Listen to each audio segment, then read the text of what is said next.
देवराज इंद्र अपने पद और शक्ति में इतने घमंड हो गए कि वे सोचने लगे कि मुझे गुरु की क्या जरूरत है जब मैं इतना शक्तिशाली हूं। तो जब राज्यसभा में उनके गुरु बृहस्पति देव आते हैं तो वह उनको प्रणाम भी नहीं करता है और कहता है कि मुझे अब किसी गुरु की जरूरत नहीं है। बृहस्पति उन्हें खूब समझाते हैं कि यह तुम्हारा अहंकार बोल रहा है, इसका तुम्हें दंड भुगतना पड़ सकता है। परंतु वह अपने घमंड और शक्ति में इतना चूर था कि उसने गुरु को ही राज्यसभा से बाहर निकाल दिया। गुरु समझ गए कि इसके साथ बहुत ही जल्दी बहुत भयानक घटना होने वाली है और वे वहां से चले जाते हैं। परंतु जैसा ही देवराज इंद्र नारायण के पास जाते हैं तो नारायण कहते हैं कि बिना गुरु के कुछ भी संभव नहीं है। परंतु घमंड में आए इंद्रदेव ने कहा कि मैं उन्हें गुरु नहीं बना सकता, हाँ हालांकि मैं दूसरा गुरु बना सकता हूँ। इस पर वे नारायण के भी नहीं सुनते हैं और विश्व रूप अपना गुरु बना लेते हैं। विश्व रूप उनको नारायण कवच का मंत्र देते हैं और यज्ञ आहुति करने लगते हैं। विश्व रूप का सम्मान दानव भी करती हैं, इसलिए वे धीरे धीरे दानवों को भी आहुति देता है। यह घटना देवराज इंद्र से देखी नहीं गई और उसने अपने वज्र से उस विश्व रूप का वध कर दिया। इससे दुखी होकर उसके पिता ने एक यज्ञ किया और ब्रह्म हत्या देवराज इंद्र के पीछे लग गई। देवराज इंद्र सभी लोकों में भागता रहा परंतु किसी ने भी उसे शरण नहीं दी।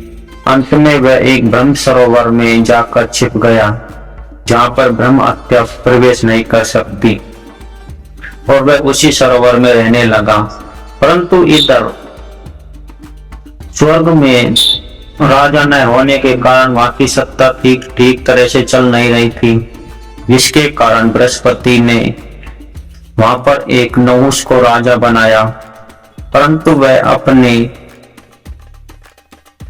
पुण्य के कारण इतना घमंडी हो गया कि उसने इंद्राणी के साथ विवाह करने के लिए सोची और उसने कहा कि मुझे इंद्राणी चाहिए और उसने सप्त ऋषियों को अपनी पालकी में लगा लिया, जिसके कारण उसके समस्त पुण्य नष्ट हो गए। और फिर इसके पश्चात अगस्त ऋषि ने उसे श्राप दिया कि जाओ, तुम्हारा व्यवहार एक अजगर के समान है, इसलिए तुम धरती लोक पर जाकर भयानक अजगर का रूप धारण करो। इसके पश्चात स्वर्ग पुनः राजा से वंचित हो गया और इस पर ययाति को स्वर्ग में लाया गया। ययाति ने कहा कि मैंने धरती पर इतने पुण्य किए, इतने दान किए। कहा जाता है कि कभी भी अपने दान का वर्णन नहीं करना चाहिए, जो वर्णन करता है उसके दान पुण्य उसी समय नष्ट हो जाते हैं। देवताओं ने कहा कि ये तो अपने दान पुण्य को इतना बखान कर रहा है, इसलिए इसे स्वर्ग से ही फेंक दो। सभी देवता मिलकर उसे धरती पर पुनः फेंक देते हैं। इससे दुखी होकर देवराज इंद्र की पत्नी गुरु के पास जाती है और कहती है कि हे गुरुदेव, आप उन्हें क्षमा कर दीजिए और पुनः स्वर्ग में ले आइए। गुरुदेव भी उसकी करुण पुकार को सुनकर कहते हैं चलो ठीक है। तब बृहस्पति उस ब्रह्म सरोवर के पास जाते हैं और इंद्र से कहते हैं कि हे इंद्र, तुम बाहर आ जाओ। इंद्र कहता है कि यदि मैं बाहर आ गया तो ब्रह्म हत्या मेरे पीछे लग जाएगी और मैं भयानक दैत्य बन जाऊंगा। तभी गुरु कहते हैं कि मैं इस ब्रह्म हत्या को 4 भागों में बांट देता हूँ। पहली ब्रह्म हत्या उन्होंने समुद्र को दी और कही कि ये ब्रह्म हत्या तुम्हारे झाग के रूप में तुम्हारे ऊपर मंडराती रहेगी। परंतु जब कभी भी इसका जल सूर्य को चढ़ाया जाएगा या सूर्य का प्रकाश पड़ता रहेगा तो ये ब्रह्म हत्या से मुक्त हो जाएगा। इंद्रदेव ने कहा कि मैं भी तुम्हें वरदान देता हूँ कि तुम्हारा जल कभी भी कम नहीं होगा। दूसरी ब्रह्म हत्या उन्होंने पृथ्वी को दी और कहा कि तुम इसको धारण करो। तभी पृथ्वी कहती है कि यदि मैं ब्रह्म हत्या से ग्रसित हो गई तो मेरे ऊपर रहने वाले साधु संत सभी इससे प्रभावित होंगे। तभी बृहस्पति कहते हैं कि द्वापर युग में भगवान श्री कृष्ण जन्म लेंगे, उस समय तुम्हारा को अपने मुंह में लेंगे, जिससे तुम ब्रह्म हत्या से मुक्त हो जाओगी। और इंद्रदेव भी कहते हैं कि मैं भी तुम्हें वरदान देता हूं कि जितना भी तुम्हारे अंदर गड्ढा हो जाएगा वह स्वतः ही बढ़ने लग जाएगा। तीसरी ब्रह्म हत्या उन्होंने वृक्ष को दी। वृक्षों ने भी कहा कि हमारे फल फूल ऋषि मुनि खाते हैं, वे भी ब्रह्म हत्या से ग्रसित होंगे। तभी बृहस्पति कहते हैं कि यदि तुम्हारी कोई कटिंग कर देगा तो तुम ब्रह्म हत्या से मुक्त हो जाओगे। और फिर देवराज इंद्र ने भी वरदान दिया कि तुमको कितना भी काटने पर तुम पुनः फूटने लगोगे। चौथी ब्रह्म हत्या उन्होंने स्त्रियों को दी। स्त्रियों ने कहा कि हम घर का सभी काम काज करते हैं, इसलिए वे सभी पाप से ग्रसित हो जाएंगे।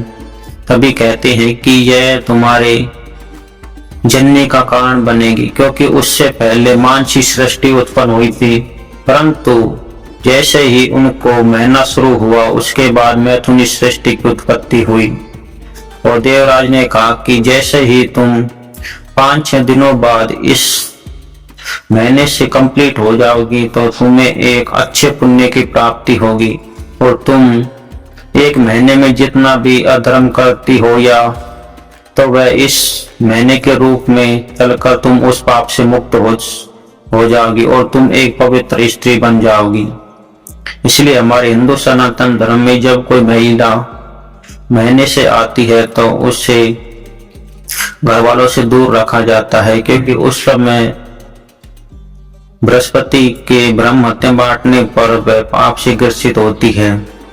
परंतु वह जैसे ही इससे पूर्ण हो जाती है तो वह पूर्ण एक पवित्र स्त्री बन जाती है, जिसका खाना खाने के लिए देवता भी तरसते हैं। इन सभी वृत्तांत से पता चलता है कि बृहस्पति ने इन ब्रह्म हत्या को 4 भागों में बांटा है, और कहा जाता है कि अपने घर में नित्य सूर्य को अर्घ देना चाहिए, जिससे वह जल ब्रह्म हत्या से ग्रसित न हो और वह पवित्र हो जाए। क्योंकि जहाँ पर भी सूर्य का प्रकाश पड़ता है या सूर्य को अर्घ दिया जाता है वह पूर्णतः पवित्र जल हो जाता है।